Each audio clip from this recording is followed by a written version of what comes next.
छान, पण संपूर्ण आयुष्यभर त्यांच्या मागे खंबीरपणे उभ्या राहणाऱ्या त्यागमूर्ती म्हणजेच त्यांच्या पत्नी माता रमाबाई भीमराव आंबेडकर आज मी तुम्हाला त्यांच्याबद्दल सांगणार आहे.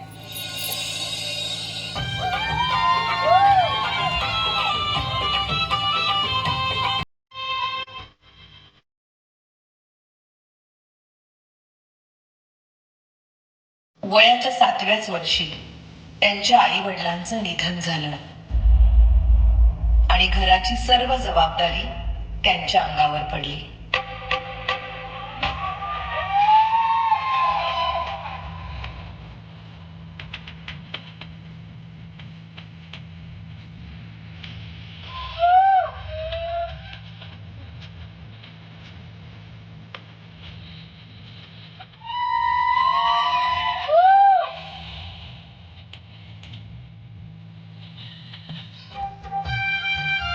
त्या काळी बालविवाह ही प्रथा प्रचलित असल्यामुळे वयाच्या 9व्याच वर्षी त्यांचा विवाह भीमराव आंबेडकर यांच्या बरोबर झाला.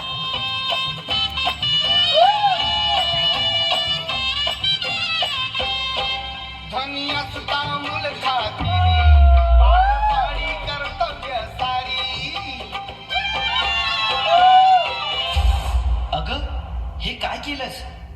एखाद्या वेळेस तू माझी काळजी घेतली नाहीस तरी काळजी तुला घेतलीच पाहिजे. मला माफ करा. जर तू शिकली असतीस तर तुला ह्या पुस्तकांचं मोल कळलं असतं. आणि त्यानंतर बाबासाहेब आंबेडकरांच्या सांगण्यावरून रमाबाईंनी शिक्षण घेण्यास सुरुवात केली.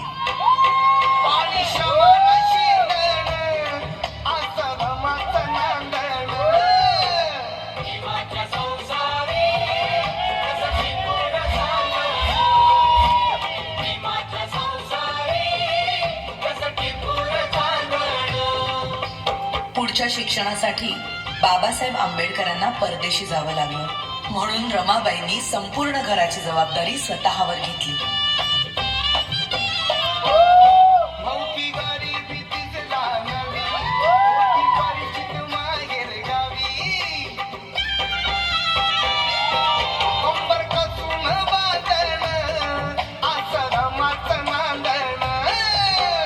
बॅरिस्टरची बायको शेण गोळा करते म्हणून लोक नावं ठेवतील या भीतीने रमाबाई रात्रीच्या काळोखात गौऱ्या थापायच्या आणि पहाट व्हायच्या आधी घरी निघून जायच्या.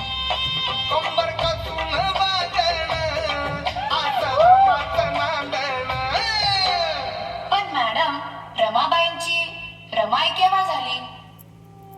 रमाबाईंच्या 5 मुलांपैकी 4 मुलांचा मृत्यू त्यांनी खूप जवळून पाहिला होता. त्यानंतर लहान मुलांना उपाशी पोटी बघणं त्यांना कधीच सहन झालं नाही.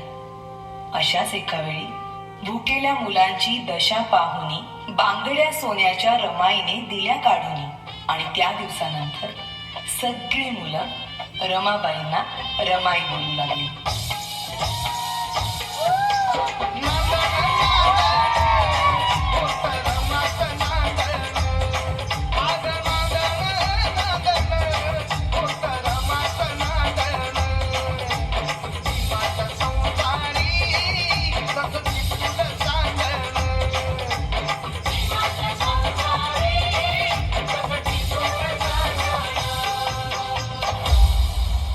प्रेम, माया, त्याग अशा अनेक गुणांचा संगम म्हणजेच माता रमाबाई भीमराव आंबेडकर.